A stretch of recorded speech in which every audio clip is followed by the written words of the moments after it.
There you go. That's rather scary. Oh, you can see me up there. All right.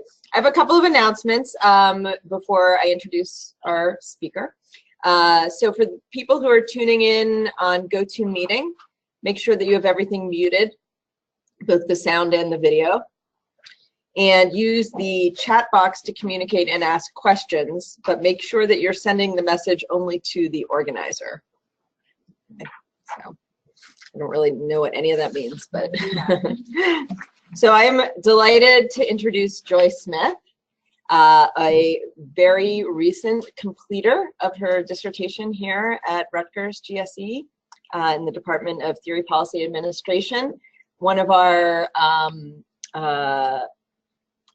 ultimate graduates of the Social and Philosophical Foundations program. And Joy, even though she has 2 degrees from Syracuse, I think you've spent longer at Rutgers now. When all the years are put together. I've been, I think, with her for this whole journey, and it's been an amazing journey.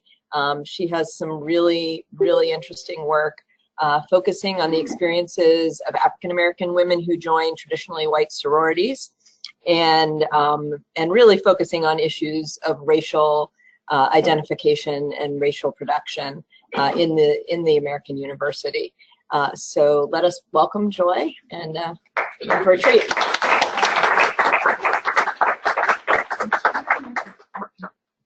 Am I doing this? There we go. Okay, I'm doing this. All right.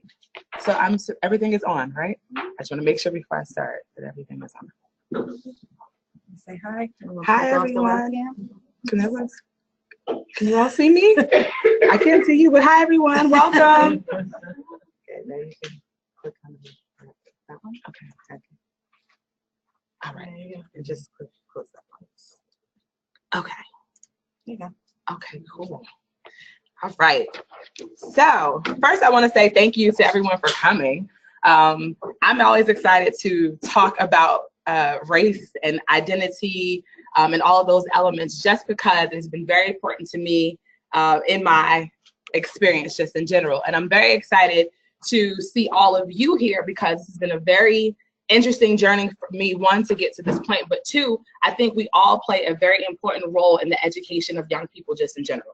And identity is something that we all can relate to. This is not something that's solely a Black thing or a racial thing, but it is a dynamic that we deal with all as people in general. And so it's also important to me and exciting for me to have this conversation with you, because we all play important roles in educating young people, in the sense of we are researchers now, we are scholars at this point, we are folks who have dealt with issues as undergraduate and graduate students, we are administrators that help to shape the experience of young people. And when I say young people, I don't just mean our traditional 18 to 22, I mean young people in general, because the purpose of school essentially is to change the worldview and perspective and provide different opportunities for people to learn about others, in the hope or expectation that when we leave, or when they leave us, that they will be better people and more urbane and well-versed as they go out into society. So I'm very excited to share this with you. And please, I welcome any type of question that you may have about it, because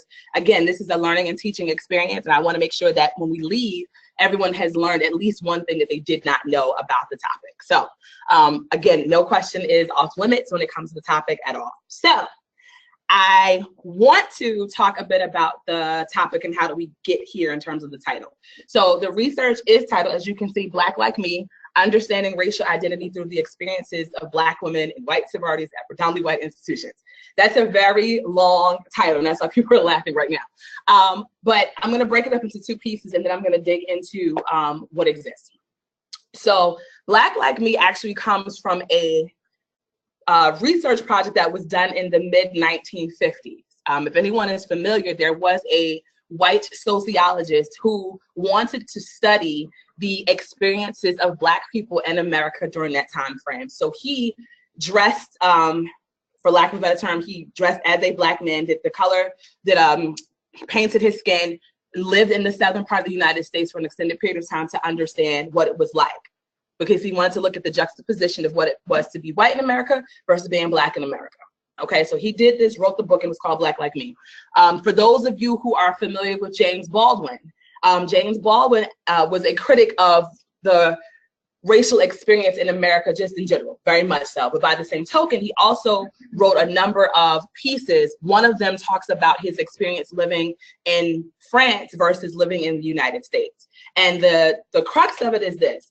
Black identity and being Black in France is very different than being Black in the United States. It's conceptualized differently for a number of reasons that we can dig into in terms of nationality, ethnicity, and day-to-day practices. But what he's essentially saying is that being Black in France and being Black in America are different. They're equally as Black, but they're different. And so that's the reason why I wanted to focus on it, because the women who participate in this research essentially are and identify as Black women. However, they don't perform race in the traditional ways that we've identified, okay? Then the second part of it, the question I tend to get is, why did you choose this particular population, okay? Now, everyone in the room can relate to what I'm about to say. Some of us can relate more to it, but I want you to think about your own undergraduate experience, right? And so as much as we say that we are diverse institutions, the reality is that we're diverse in number, but oftentimes not in practice, right? So what happens is you have your Black students on one side, your Latino students on one side, your Asian students here, your Native American students here, those who don't fit an immediate, okay, I can hear it, but see, okay. No, it's okay. Okay, those who don't fit into either one of the immediate categories kind of get lost in the shuffle. That's the first thing.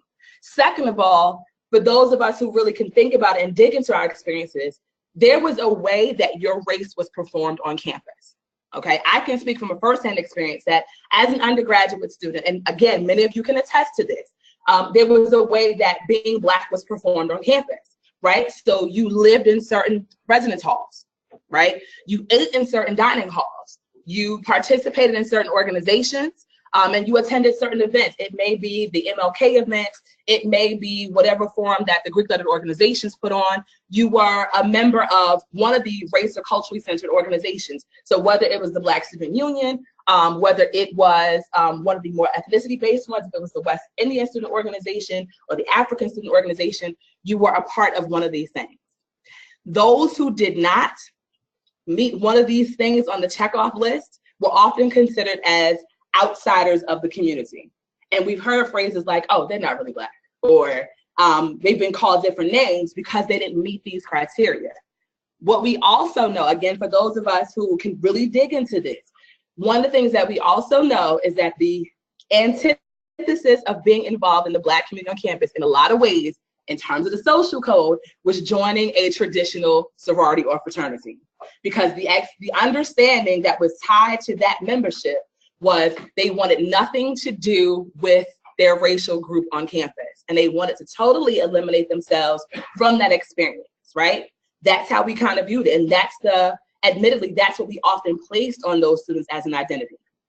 We placed it, that wasn't necessarily their story, right? And so my point is, bringing those pieces together, this group was like the total thing that you did not do, but we never looked at their experience and what it was like to be Black in these spaces, but never be able to negotiate being a part of the Black community on campus, right? So that's what this is about. So as much as we talk about it being important for Greek life, it has real implications, and we'll get to that towards the end, for all of us who work in higher education, in student affairs, in the classroom, those of us who are members or executive board members for our organizations, our clubs and organizations for undergraduate students. It all plays a role into it all. Okay, so I'm gonna work through, there's a lot here. I'm not gonna lie to you, there's a lot here, but I'm gonna work through most of it, and we'll have a great dialogue at the end. So one of the challenges is that most of the research that exists that talks about Black identity or Black students in higher education comes from I'm gonna say a deficit model, right? And it's a very strict way of looking at things. The assumption is that all Black students in higher education are African American, which is not the case, right? Because if I am Haitian, I am not African American, but I can identify as Black, right? So that's the first piece. Generally speaking, we say that students tend to be first-generation college students.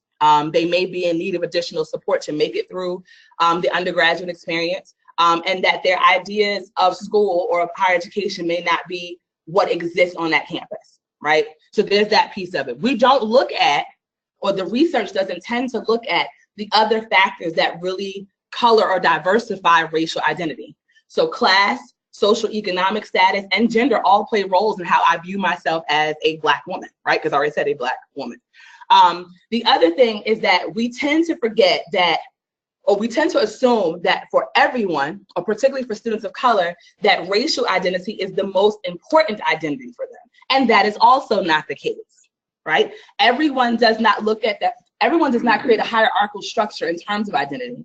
And we also know that that's fluid. So in some cases, my race might be the most important identifier. In some cases, my gender or my sexual orientation might be. But it all encompasses who I am as a person. So what I'm saying is, the problem is that we have this homogenous way of looking at what it means to be a Black student in higher education. We all do it as students, as practitioners, as faculty members. So my point is, we need to get away from that and really dig into, if we're going to talk about helping and assisting and working with students in the context of race, we need to look at it from a more diversified view. Let's back up. So I had 3 questions. What is the obvious one? How is race or racial identity understood and performed by Black women in traditional sororities at PWIs? The second question was, how does membership in a traditional organization shape their experience, right? So we already said that in terms of the social culture, joining a traditional organization automatically puts you on the outside, right? So how does being a part of this organization affect your ability to even have a relationship with the Black community on campus? And then what are their lived experiences? So it's not enough to say, okay, they're in this organization, what happened? What happened before they got to school that affected their decision, right? And then what happened afterwards as a result of their membership, right? So we're not looking at it from a static position, but we're looking at it from all angles. All right, admittedly, there is very little research about cross-racial membership. Dr. Winkler can absolutely attest to it because his work is very closely related to the project that I've done. And so in trying to create a lit review, we have to look at a number of pieces to try to create this structure. Okay, so there's a lot in here. I'm going to condense it. I promise you this is probably about 30 pages in like 4 slides. So here's the first piece. When talking about Black identity and the success of Black students on college campuses in terms of retention, for many of you who are familiar with Vince Tinto, you know that he is one of the most lauded and respected theorists when it comes to student development.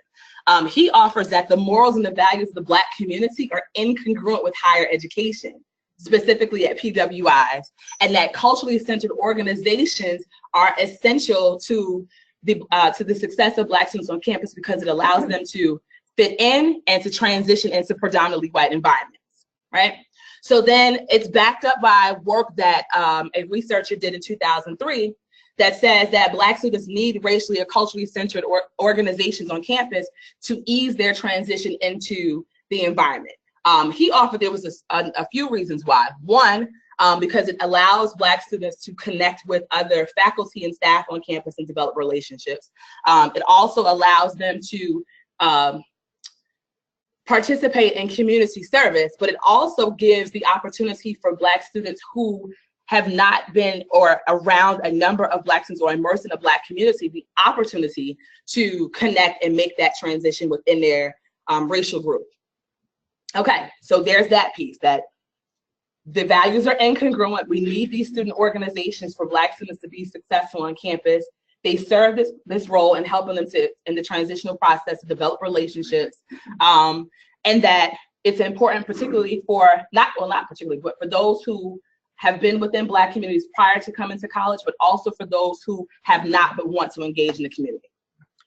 The second one, or the second piece I want to address, is Greek-lettered organizations. So by nature of the founding of historically Black Greek sororities, the purpose of the org is really to combat or transcend gendered racism and to create this identity and form of sisterhood that is a lifelong relationship.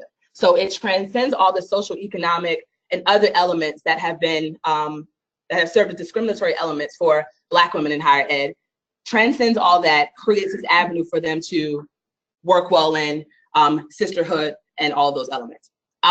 So there's that. Then the next piece says, most of the research, as I said before, really kind of deals with identity or inequity and discrimination, but doesn't look at the real intra-group dynamics, right, that comes along with Black identity. It is not homogenous. There are elements, including, again, race and, class and gender, socioeconomic status, et cetera, that really diversify that experience. But we never look at those things when we're really digging into what Black identity is in college environments. And even though all this exists, there are still Black women who are joining traditional sororities. It is happening, albeit a small group, it's still happening. And it offers this work that offers that students do this to join traditional organizations to make friends and to gain the social, economic, and financial capital that you can gain from being a part of the organizations. Tatum offers a really interesting piece that kind of really drives into what we're going to talk about.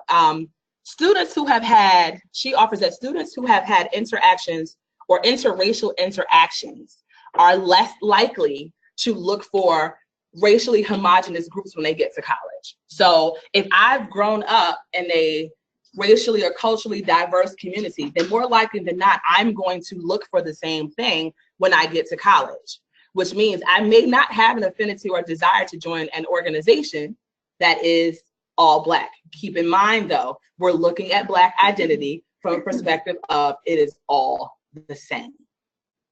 Do you see what I'm saying? Okay. All right. This piece is interesting, and I want to talk about this. There are very few researchers who are looking at cross-racial membership. But again, it says here we offers that it reifies the purpose or importance of higher ed because it allows them to, again, gain the traditional social and cultural capital that's within the dominant group that they may not have access to because of systematic racism and discrimination. But he did some work and looked at students of color, particularly Black students, who join traditional organizations. Now, one young woman said that she was offered in her sorority, she's identified as Black, was in a traditional organization. She said that in her sorority, her role was the community service agent or the community service officer because people or her sisters felt like because she was Black, she knew what it was like to be, to need community service and know what those elements would look like. Right. By the same token, there was a young man who participated in the same research and said that he was able to leverage power in his organization because people thought that he was hood or he was ghetto. And so there's this over masculinization and this hyper masculinity, actually, if you want to say it correctly, that exists there. So because he had this hood dynamic, because he was Black, he was able to, again, leverage these relationships and have a different relationship with his fraternity brothers. I see your face. I'm going to leave that right there. The final piece is really about identity. So I'm trying to pull all this together. So Mead offers that a woman can only experience herself through the lenses of other people. So how she perceives herself depends on who she's interacting with, right? And then the other part is that identity is really comprised of schema it's race, it's class, it's gender, it's religion, it's work, it's school, it's sexual orientation. All of these pieces come together to formulate your identity. And remember, we already said that identity, all these pieces are a part of it. So that means that Black identity cannot have one look. There's more than one way to do this. So I did a pilot study. Dr. Rubin talked about me being here forever, and I have been. So like 6 years ago, I did a pilot study when I was in her Qual 2 class. And it's not as developed as obviously as this is now, but I did look at 2 women who were in traditional organizations at PWIs.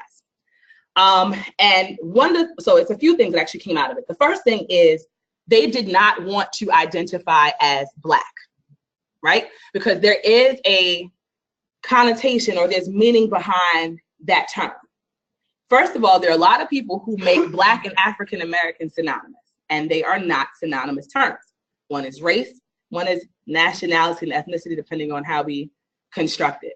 So both of the participants made it very clear that they were not Black, right? They were Nigerian and they were Haitian, very clear. I'm not Black, I'm these things. So ethnicity plays a critical role in identity. We have to remember that. The second thing was they had interactions with members of Black Greek-led organizations, but they weren't positive, right? So they had gone to events and had conversations, but they weren't as friendly as the members of the traditional organizations, right? And we can talk about what that exactly means, but they weren't as friendly.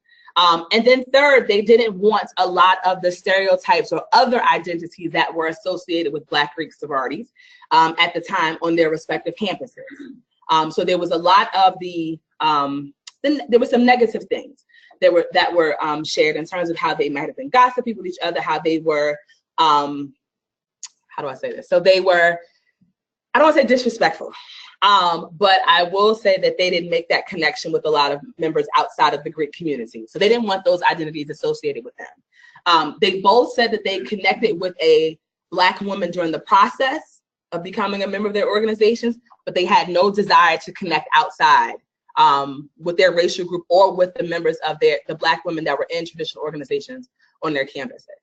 And when asked if they were satisfied with their decision or excited about the decision, one was absolutely elated with it, one was not. Here's the other piece. We talked about their dating practices after they joined their organizations. One woman told me specifically, well, one of the two, one told me specifically that she was not interested at all in dating Black men. And would never do so. And that was actually part of the reason this gave her an opportunity to broaden her dating pool. One woman said, absolutely not, I'm gonna date Black men and that's it.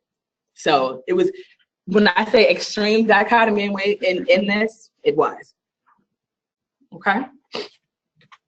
All right, I'm gonna skip that because we'll talk about that later. Sure. The two students you're referring to in your study, yep.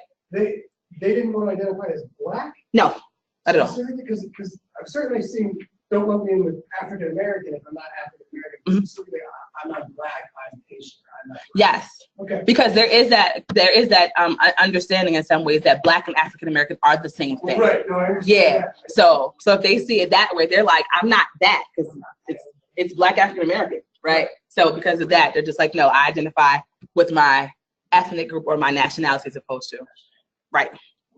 So the theoretical framework that situates it is first, critical race theory. Race intersects with other social identities and creates this stratification, right? So class, gender, sexual orientation, all those elements really diversify a person's perspective when it comes to race.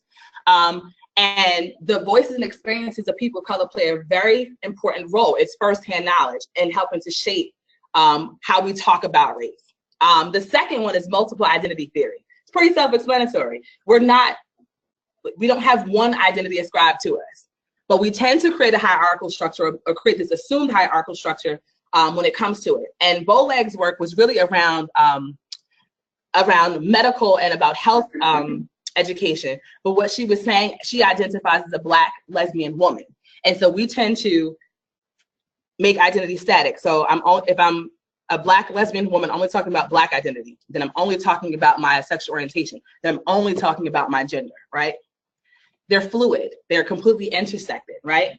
And so we have to think about that. The other piece is not only do these larger social identities affect how you view race, but your major may affect it. It may. Your geographical location might. Your taste in music might. There's a bunch of different identities that will affect how you perceive race. So each of these contributes to how you look at it. So we have to be mindful that they all exist. And then intersectionality says that race and class and gender and all your identities are equally intersected, and we cannot have a conversation about one without including the other. Okay, so that's where we are. So in the context of talking about the research and what's happening with it and how these women have felt, we have to keep in mind that identity is fluid.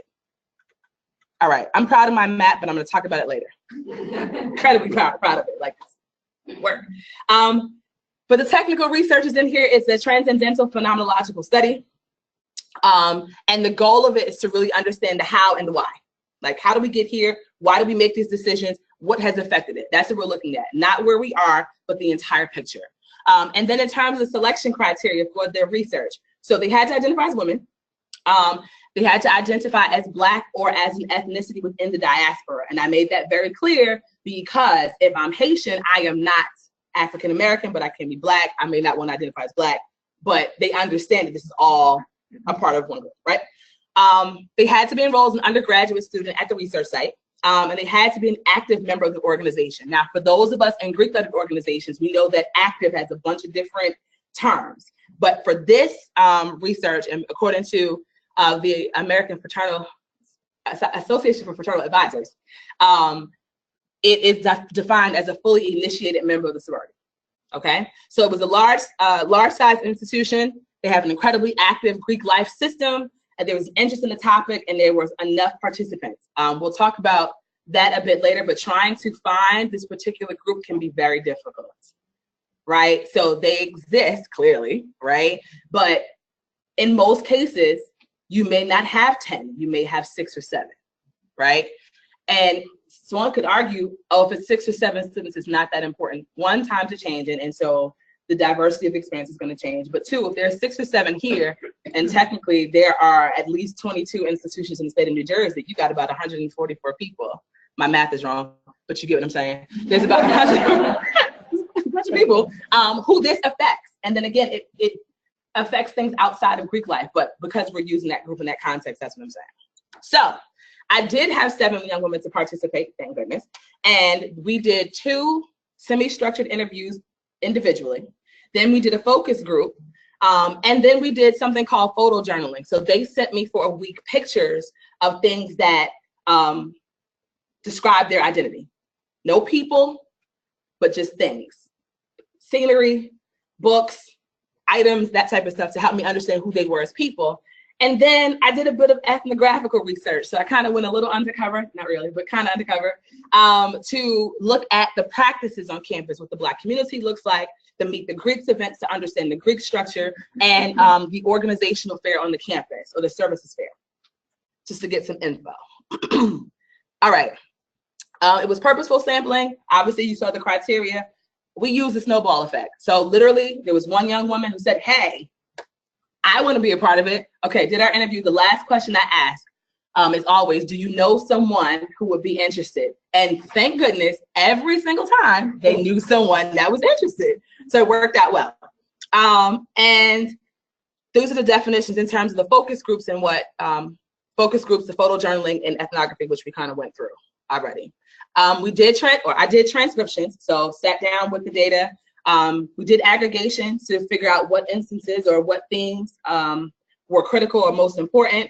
And then I talked about what the lessons that could be learned from the entity itself, and how we could apply it to what we do. All right. You probably can't read that because it's incredibly small, but for those of you who are looking on GoToMeeting, there were 7 participants in the research. The majority of them were juniors and seniors. Okay. To sum up what's here, most of them were first-generation college students. 2 of them identified or would be considered African-American by nature of their ancestors being involuntarily brought to the United States, right? So they identified as African-American. The other 5 of them did not, and we'll talk about that as well. Most of them were from upper middle class families, so in terms of social economic status. So that's an important piece to remember. We're talking about social economics. And 2 of them identified, I'm going to get into that as well, they identified as biracial. But again, there is still diversity in what biracial identity looks like. So I just want to keep that in mind. And then we're going to talk about their identities as in-betweeners and outsiders and all that good stuff. But there were 7 young women, juniors and seniors, from upper middle class neighborhoods. 5 identified as not African American, not Black, but a part of the groups within the diaspora. 2 of them would be considered as African American, but they had diverging opinions on that too. Okay, so this is kind of just to situate where we are and talk about the themes and give you a map of where we're going to go. All right, so speaking of the participants, as I said before, they identified as Haitian American or Jamaican. And Mackenzie and Natasha, I'm going to talk about in particular. Skylar identified as biracial. Both of her parents are from Guyana. Amanda identified as biracial, sometimes Ugandan, sometimes white, depending on the day, literally. And Charlie identified as Black to white people, but Jamaican to communities of color. And there's a particular reason why she did that. Okay, very quickly. Mackenzie is a woman who could identify as African American, right? But she was very particular about not doing that. And you can see here's her quote. I prefer to be called Black rather than African American. That term should be used for people who can trace their heritage to the continent. A person from China, you call them Chinese American. I can't say what country my ancestors are from, so I'm an American with Black skin, so I'm Black, and that's how I identify. Amanda was biracial and born outside the United States. She said, even though she identified for the research, I don't know what being Black is. I think I definitely identify as biracial. I don't identify as Black or African American so much. My dad is from Uganda, and like a lot of people who are African American don't know much about Africa or where they're from. I know a lot about Ugandan culture, where a lot of African Americans are not sure where they're from. So I don't want to say I identify as more as being white, but I definitely identify as being biracial. Okay. For her, it was more important to identify as a Ugandan woman as opposed to being Black. And she had a very clear distinction between Africans and African Americans. This is all within the diversity of what it means to be Black. All right, here's the other commonality. They had negative interactions within their racial communities prior to coming to college, okay? Natasha's experience was that she had an experience with a young woman within her high school who didn't like her specifically because she hung out with white people. Okay, so she said this is one girl who never talked to me for some reason, but the reason why she didn't speak to me or had this, I don't want to call it hatred, but this negative feeling towards me was because I hung out with white people. Katie, which is one of the participants who identifies as Jamaican, Katie got made fun of because of her complexion. Okay, so her dynamic was, I'm not as dark as the rest of my family, my friends, etc. Therefore, I don't feel as Black as they are, which makes it difficult for me to enter into this space. And we can look at it, but that's a very real thing and feeling for her. And then Skylar, who identified as Guyanese, she got called an Oreo all the time, which is a term we may or may not be familiar with, and we can talk about it. But she was called an Oreo by the Black students because she had Black skin, but they said she acted white, right? So she went through life, or at least the first part before she got to college, being called an Oreo. And it was because of her behavior. So there's another conversation we need to have. She was called an Oreo because she was quote unquote a teacher's pet and doing well in school. So essentially this whole dynamic of doing well and being successful has been ascribed to whiteness, and the antithesis is to Blackness. So that's a whole nother piece that we want to deal with. All right, that's another map piece. So here's the other part. So while they were at their institution, there was a very clear divide between the Black community on their campus and the traditional community on their campus. And you were not expected to intermingle with the two, right? That was the understanding. And so I have kind of quotes from folks who fit either one of the categories. So full-fledged, let me take it back. They never met full-fledged. Full-fledged meant that you were immersed in the Black community on your campus. You checked off most of the things on the list that were ascribed to Black identity. You had some sort of in-way or some sort of relationships within the community.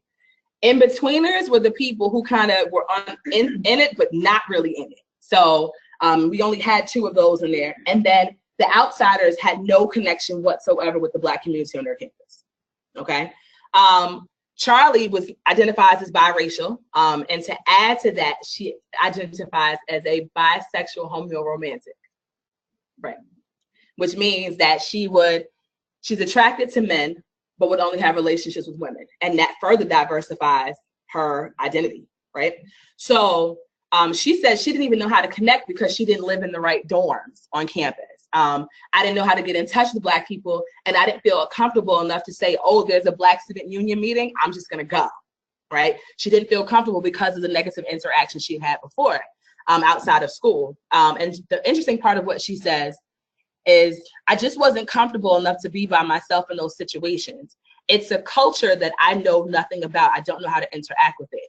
Because I've grown up with every other race, I know how to interact with them. I know what to say, I know what jokes are gonna be funny. I've never interacted with groups of Black people, and you don't feel comfortable when you're not being yourself and you don't know how to handle what's going on so you can get the results that you want, okay? So that's why she remained on the outside of her community. Okay, so Mackenzie said, I can be in both. So what Mackenzie did when she first got to college, because one of the questions that we asked was, how did you connect or find the Black community? What did you know about it? She said that she used social media as her means of connecting. There was a Facebook page for the Black Student Union. There was a Twitter account for a number of the Black organizations or racially centered organizations on campus. At the beginning of the year, there was an event that was thrown. So she just went. And she said, I'm in both. I can't explain it. It's a community that people are oblivious to. I went on Black Mission Twitter. I hung out on the quad. I go to the events. I do all of it. I'm rage-faced with all the white kids, but I definitely go to everything in Black Mission because I'm just here. At the end of the day, I'm going to go to what I want to go to. If I want to go to this frat boy toga party and it's going to be hot, I'm going. If I know this IOTA party on campus is going to be lit, then I'm going. I just go wherever I want to go. I'm here. That's it. And Amanda was one of the more adamant responders in terms of why she remained on the outside. And remember, she was the one who talked about the difference between Africans and African Americans and why she said, I don't really identify as Black, I'm more biracial. She says, I think you're going to be most comfortable with people who were raised like you and have similar cultures and values. It's the same with Black people. You may be Black from an upper middle class town and you probably interacted with a number of white people versus someone from an urban city who has only interacted with Black and Hispanic people. The way you grew up is different. You're less likely to interact with people of another culture. Like if someone from an urban city were to interact with me, they wouldn't think they had anything in common with me, and vice versa. There wouldn't be any connection that would lead to a friendship. But now I realize that I see myself more as white. Black or African American is the way that people identify me. Okay. All right. I am going to talk about two quick things and I want to wrap up because I know that we need to stop at 11:30. One of the things I want to talk about was their interaction with the Black Greek-letter organizations on campus. Okay. Because one of the questions was, what were their lived experiences and how did they interact after they became members of the organization? The answer, the long and short of it was, they had very little interaction because they were fearful of being judged because of their membership and because they did not know how to interact because they did not interact before. So I want to talk briefly about why Jennifer said she was never wearing her letters around people in Black Greek-letter organizations whatsoever. Okay. She said, when I went to my friend's probate, I think that's what it's called, you could tell everyone else there knew each other. It was another instance where you knew you didn't belong there. You felt like people were staring at you. Like I would never wear my sorority letters around them. Like if you did, like to say they did this much to become parts of their organizations and talking about the length of the process and the parts of initiation, whereas I did this much. So there was this whole dynamic of I didn't do enough, I'm not strong enough. That's one of the tenets that's ascribed to that particular group. Here's another way that I'm not a part of or can't ascribe to what this definition is of being Black. And she says it's like it's two different organizations. And if I go to anything, I'm not going by myself and I'm not wearing my letters. It's like, why are you here? And it goes back to why I'm not a part of the Black Mission community. Okay. The other interesting thing is that they had identical, I don't want to say this because I don't think this is really a word, but I'm gonna say identically negative. Let's go with that.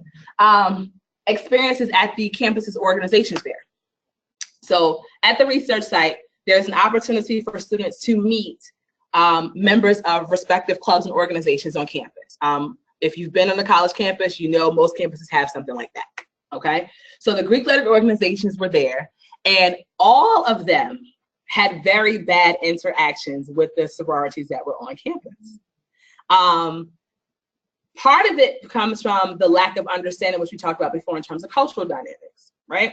But in all cases, they walked up to the table to talk about or to learn more about the organizations. And they were kind of just like, sign your name here. We have a sheet. We'll get back to you, right? It wasn't necessarily them being mean because they weren't a part of the Black community. There was a lack of knowledge on both sides about the culture of Greek-lettered organizations, particularly Black Greek-lettered organizations. They took it as, they don't like me because I'm not Black enough. And so I'm not going to pursue this any further. Out of the 7, 5 of them had interest in becoming members of Black sororities when they came to college. So after that interaction, that drove them more towards the traditional organizations, because you had these organizations on one side, and then you had the traditional organizations on the other side of the room saying, as one of the girls said, come get some hand sanitizer, be my friend forever, right? Which we're exaggerating, but that's what she said. So you have this juxtaposition of Black Greek life versus traditional Greek life. So this all plays into it. The reasons why they joined the organizations, because they felt like they weren't going to be successful because they didn't know the codes of behavior within the Black community. It felt like they weren't going to fit in, and that they would be judged because they didn't listen to certain types of music. Particularly, Mackenzie says here, I've been to a couple rap concerts, but I like electronic music. That's what I'm into. And I can't talk about J. Cole with them because I've only been to one J. Cole concert. I like him, but I don't really know him. And she says it seems like it's trivial, but to her, it's a factor. It's another opportunity where I don't know how to negotiate this relationship. And then one of the final pieces is I joined because there was no diversity in terms of the organizations, right? Had there been more chapters. At the time, there were 2 Black sororities on campus when they started, and 1 by the end of the research. So they said, had there been some diversity in the chapters, I might have been able to find myself in one of them. But because we didn't have that diversity, I went where I could find myself. All right, here's the final piece I'm actually gonna skip because I know we need to have time for questions. Here's their relationship with other Black women in traditional organizations. So admittedly, because of my own experiences, and you, as a researcher, you have to make sure that you check that at the door, right?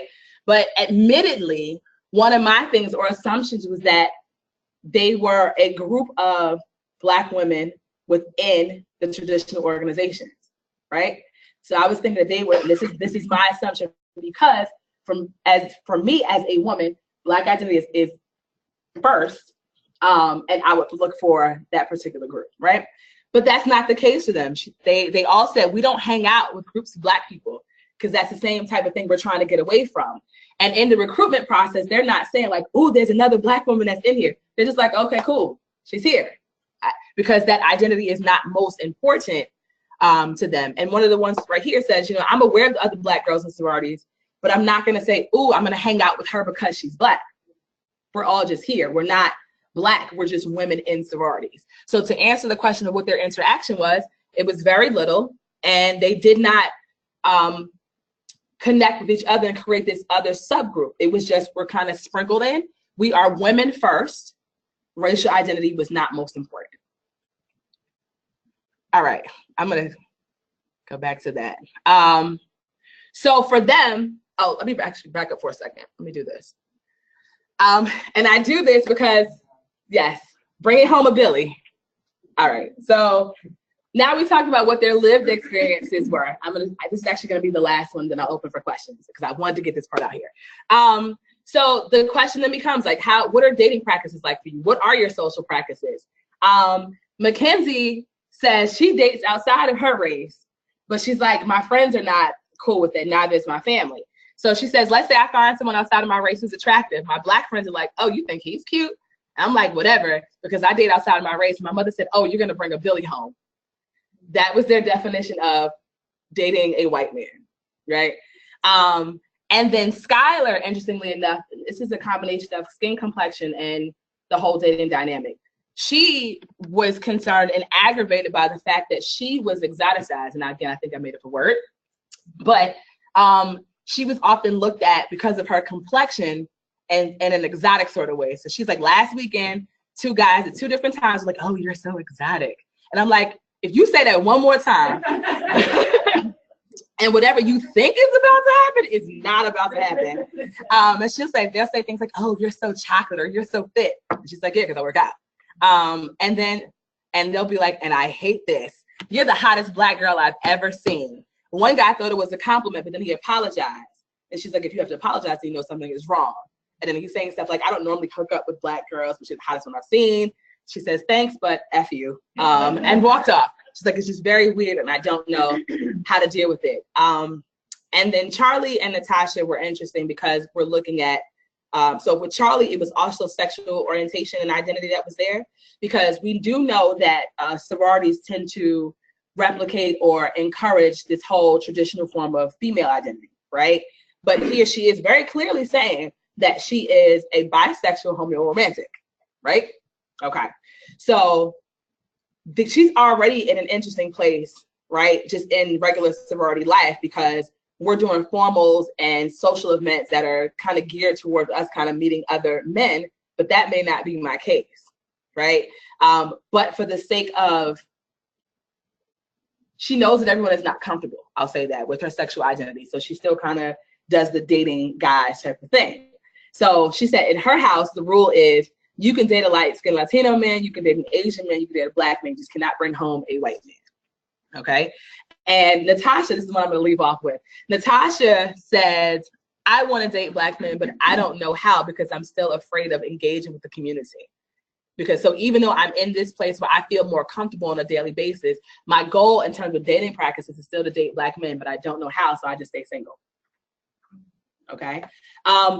Essentially at the end of it, race was not the most important identifier for all of them. Social economic status, athletic identity, majors, all those other elements played into to their identity. They did not want to identify, with the exception of Natasha, did not want to identify as African American. The rest of them were okay with Black or their national or ethnic identities.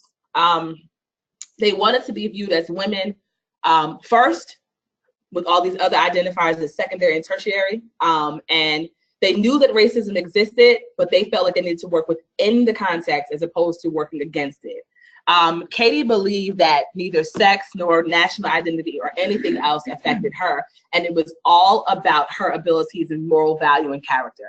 And I'll leave you with this statement. I just want to be able to, and it's probably not going to happen in our lifetime, but I just want us to be able to, I don't want us to always identify as a group. Like, I feel like all of us as people of color have to identify as a group. Whereas people who are white, that's Sarah, not, oh, hey, look at the white girl. It's just Sarah. If these people can identify individually, I just want to be able to identify at some point in the same way. So there's a lot more to it, but that's what I can give you in 45 minutes. That's what I got. So I'm done. I'm going to skip here. To the conclusion, actually, let me back up really quickly. So it has implications for all of us, and I'm going to leave it there and open it for questions. It has implications for all of us. As members of Black Greek-led organizations or sororities, we have to think about our approach to membership. And there's nothing that says that we have to change the culture of it or the end goal of it, but we have to philosophically think about what it means as in terms of the culture of membership for our organizations. Are we doing this properly? Are we turning people off because of what exists in terms of our culture? When it comes to students who are student leaders, whether it's the Black Student Union or any other cultural organization on campus, you have to think about it. Are you looking at and are you gearing your program towards a specific type of student, right? Because if we're not looking at the diversity of the experience, how can we expect someone else to look at the diversity of it, right? So what are we doing in terms of that? Those of us who are student affairs professionals, we tend to create these multicultural weekends for students to attend, and we tend to encourage the Black Student Union to descend upon any student who looks like they might identify as Black to kind of get them in, because we're assuming that they need this level of support to be here, right? How diversified is our programming? Right? Who are we looking at? What are we doing? Does this make sense? Does our multicultural weekend include things that are not stereotypical or do not meet these lists of things that we assume are Black identity? And then the training also needs to exist on the traditional organization side. What are you assuming about Black Greek letter organizations? What are you assuming about Black identity? Why was it that this young man felt like he could leverage more power in his organization because you viewed him as hood or ghetto just by the nature of his skin color, right? So what does that mean? We all play a role in this. And in terms of faculty and those of us who are instructors, how are we engaging young people or students in this space an intellectual dialogue around issues around race and class and gender and all those elements, and how are we diversifying it and teaching them how those elements are intersected. So it has implications for all of us, and I'm done. Yes.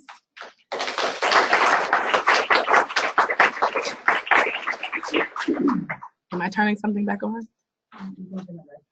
Okay. All right, I don't know how to do that, but I'm gonna pretend like I know. Okay. All right. If you want, you can you can close that off. Okay. You can, How do I close it? Oh, there we go. Sorry. Oh.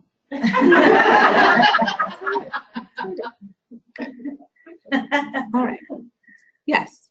I was wondering if we talk a little bit about the methodology for your interview process. So I'm working on a project where we're interviewing a lot of students who are in minority groups in mathematics in terms of intersecting race and gender. Okay. One thing we're really worried about is that students might have come to like normalize so many of these like racialized incidents that they might not feel comfortable telling us, or they might feel like they're harassment to be representatives of a group when we're not. Like we're like your last slide, we're interested in them as individuals. So can you talk about how you manage those tensions in your interviews? Sure.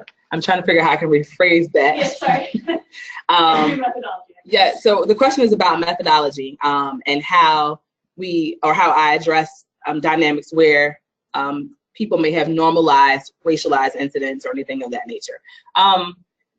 So to be honest, I never directly went in. So in terms of the interviews or the questions, I never directly looked at or zeroed in on the racial dynamic.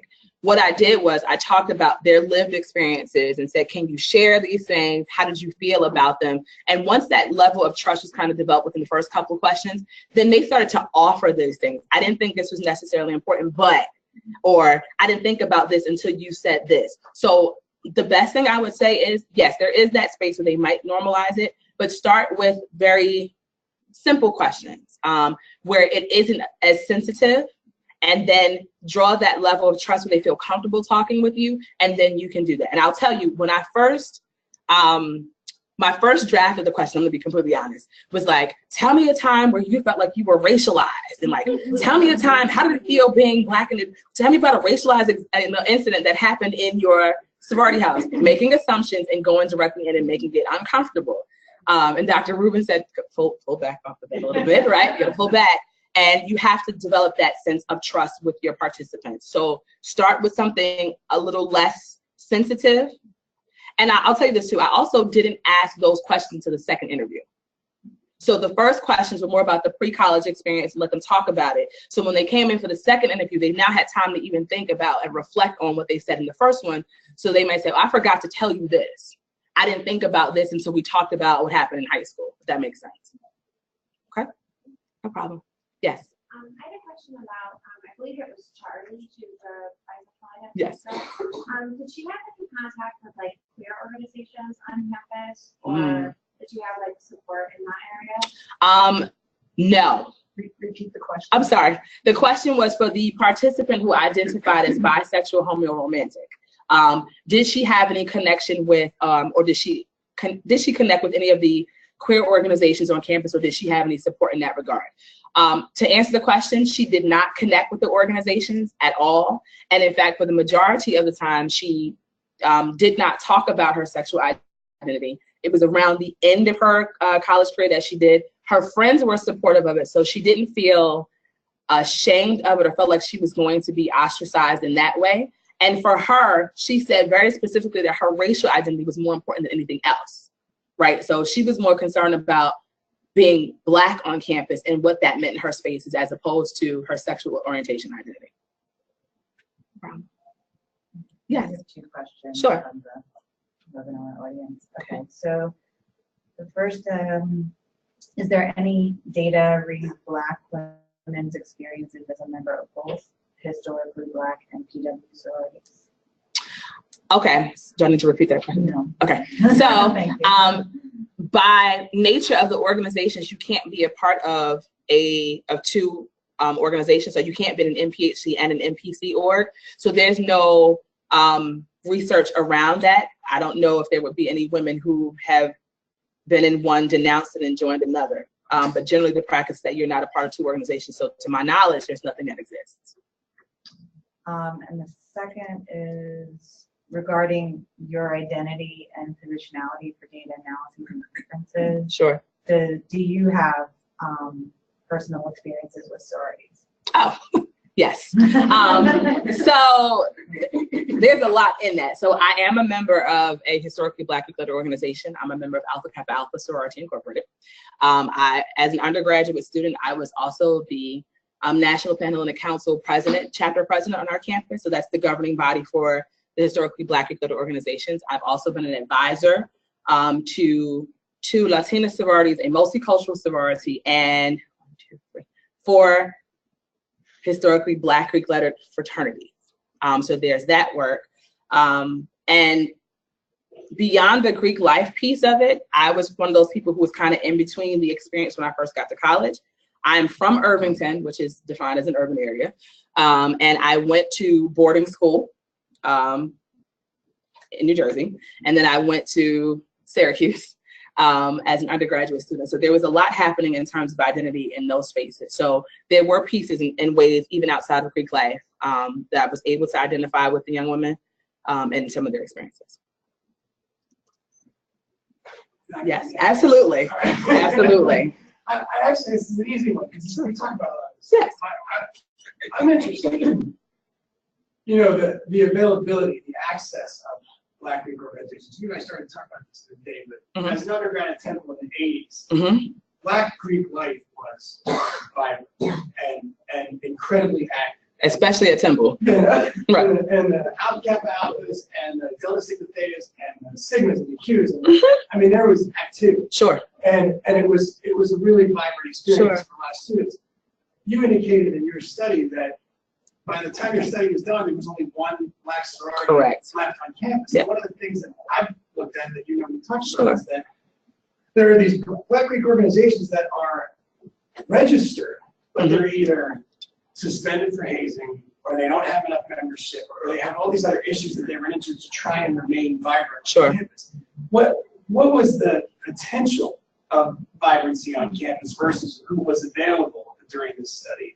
And what do you think the ramifications are for Black Greek organizations to get back to that sort of I'm sure it's different on every campus, but it sounds like maybe they may have had a better experience previously. So what do you think the ramifications are for Black Greek organizations?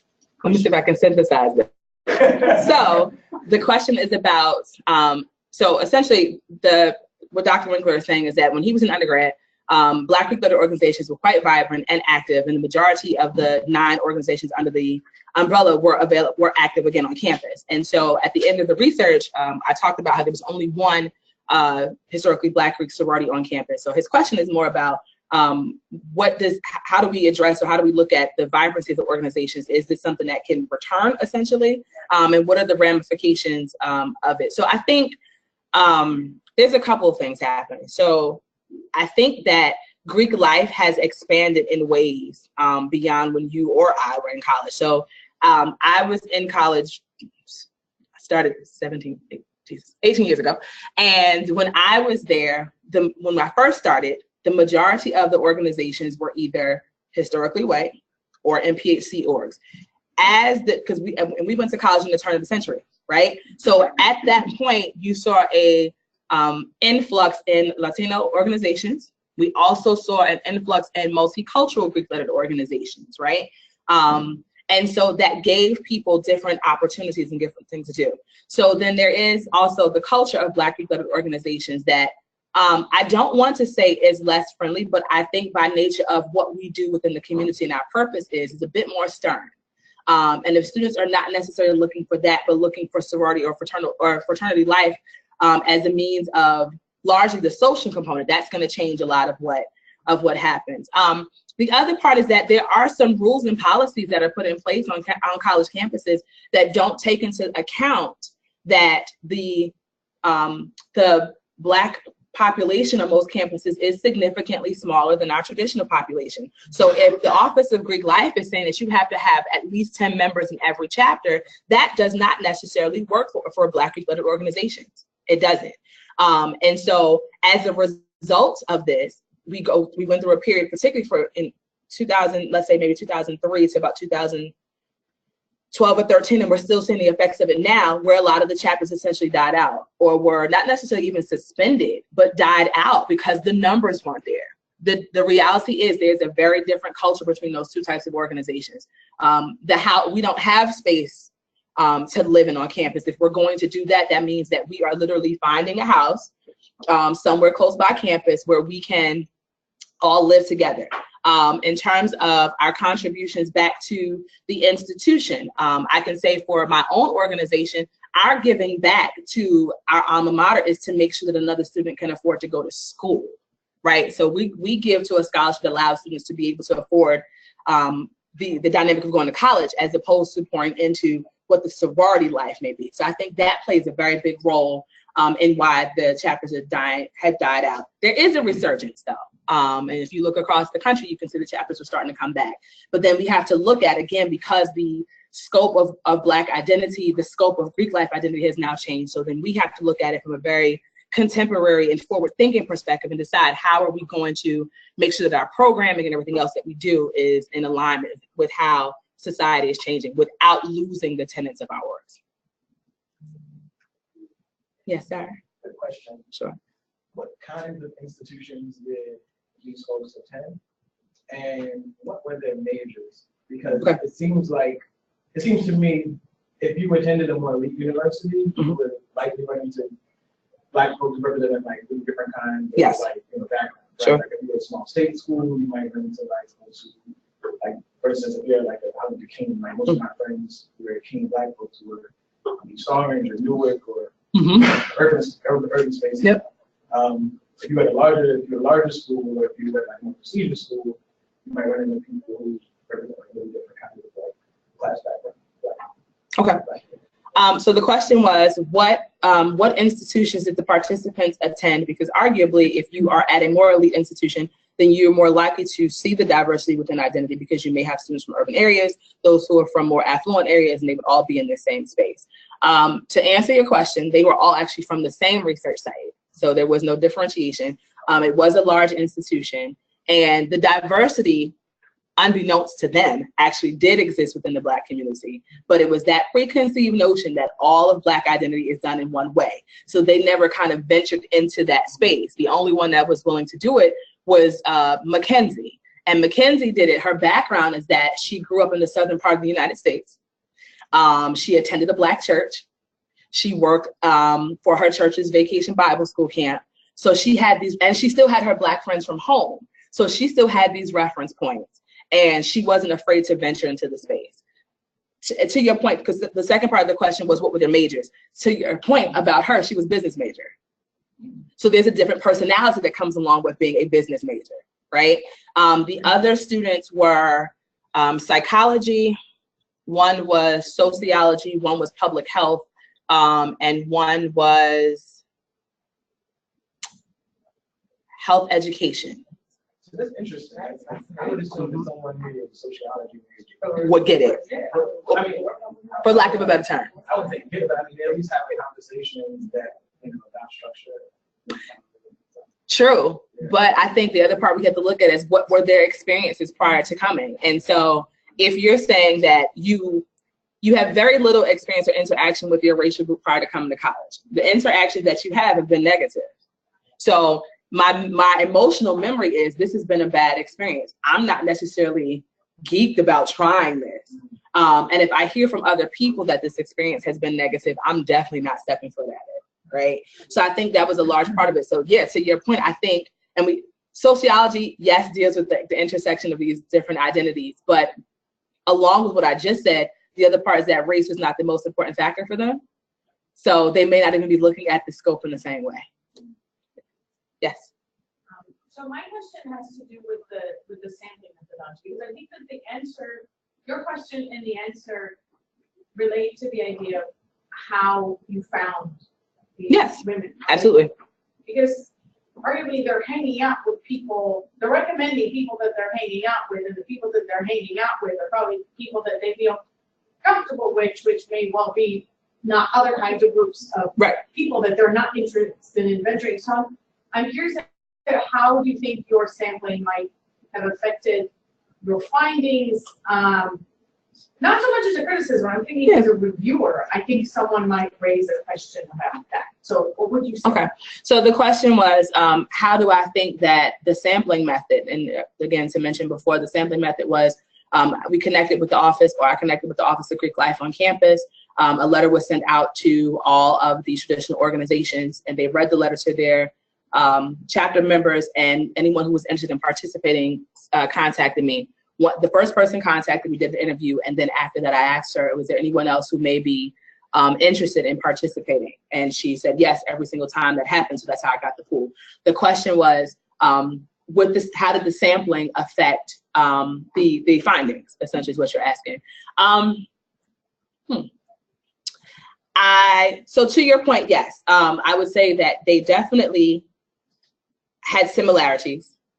They were aware, I'll say this, they never hung out with each other. They never hung out with each other, and this is what came out in the focus group. They didn't hang out with each other until we did the focus group. So it wasn't like they were like connected to each other and doing all those things at all. It literally was the first time they sat together as 7 young women who were in these organizations when I said, oh, you did this. Yes, right, and said, oh, cool, you did it too, you did it too. So I think it doesn't really jeopardize or kind of cloud or shade the sampling at all, because they knew of each other by nature of kind of just seeing you there, but not because I hung out with you and we've ever had these conversations. So I again, I don't think it jades it at all.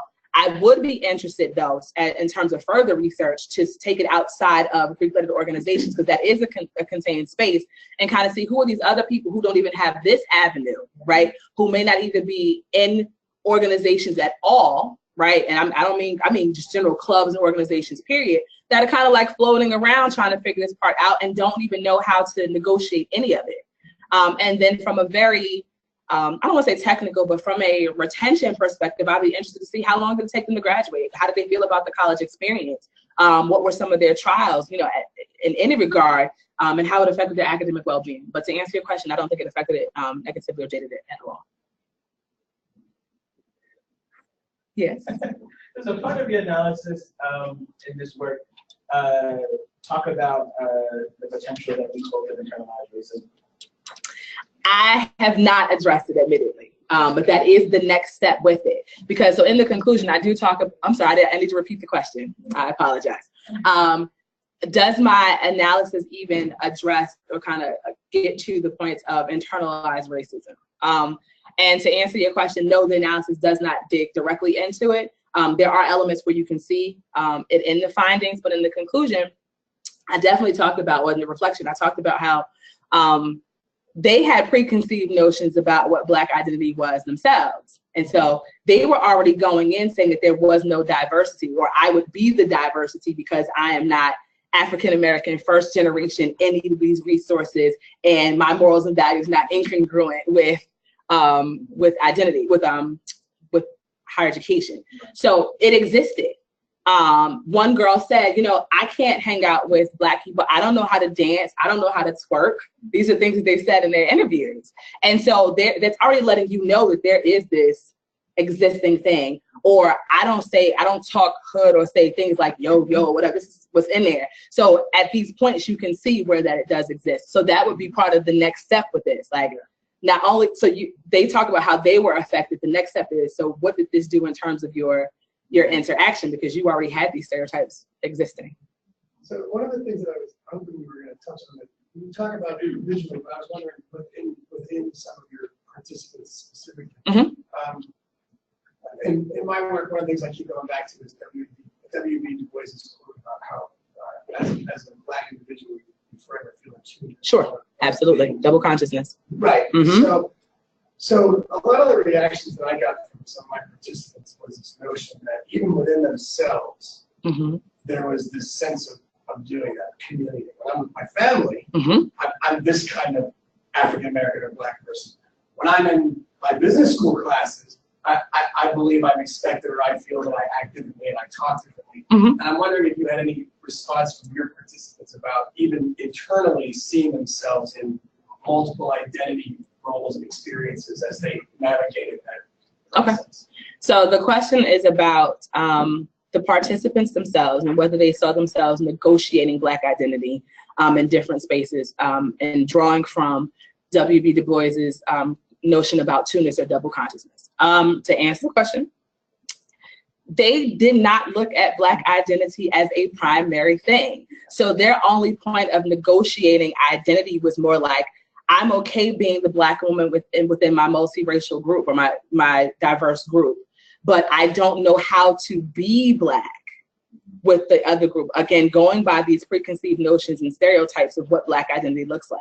So it was never really a two-ness. It was, my Blackness doesn't look like their Blackness, so I'm staying over here in this multiracial group, and I'm not even negotiating that space because I don't feel comfortable being Black in that space because I don't know what that means.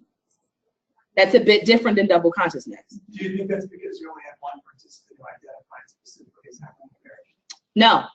No, because we did have conversations in it about what it means to be Haitian and what it means to be Jamaican.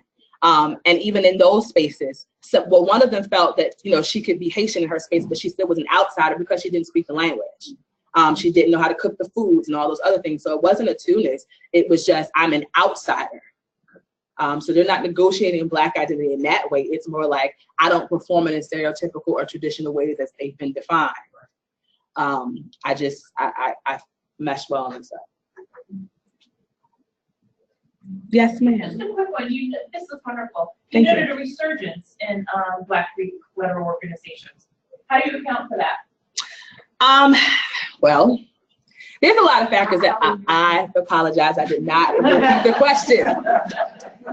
There is a resurgence in Black Greek lettered organizations on college campuses, and it does ebb and flow, but there's a resurgence right now.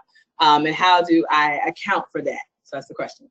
So I think there's a couple of things happening. So I think that millennial students still, while they have a more diverse perspective on life, I think, than generations prior to, there is still this need or this sense for belonging that exists. And Greek lettered organizations do offer that. I think that some of the incidents and unfortunate happenings, I'm gonna call it just that, in American society as it pertains to Black people in America, has caused a need for us to galvanize, come together, particularly on college campuses, because as much as we want to say these incidents kind of died out and came back, that's actually not really what happened. Racialized incidents continue to happen on college campuses. They've just gotten worse over the past couple of years. They've always been there. But because now we have places where a noose is hanging from the tree because a Black woman was elected as the SGA president on her campus, and other incidents like that. And there's, for every one that we've heard, let's be clear, there's 10 that we have not heard, right? But because those things are happening, I think there's a need for Black students to galvanize and figure out what protesting looks like and what this support looks like. So I think there's that. I think the media also plays a role in it too. As much as we don't want to admit it, there are movies that come out, the Stomp the Yard and all these other elements that came out that really kind of glamorize what Greek lettered organizations look like. Now, what happens if you're looking for the glamour of it is that you get there and you may realize that's not what it is, right? But for the sake of argument, it does shed light in a lot of ways on what Greek lettered organizations can offer in terms of brotherhood and sisterhood and the social components of it, and even the community service pieces of it and the development in those regards. So I think a lot of that plays into it. And the other part, I think, is that now that as time has progressed, we do have a significant number of members who are Black Greek lettered organizations working as administrators on college campuses and in graduate school, and doing more work around these social identities and these organizations. So it gives and sheds light on part of the experience that students may want to be a part of. So I think that's what it is. Anything else? All right. Well, thank you all very much.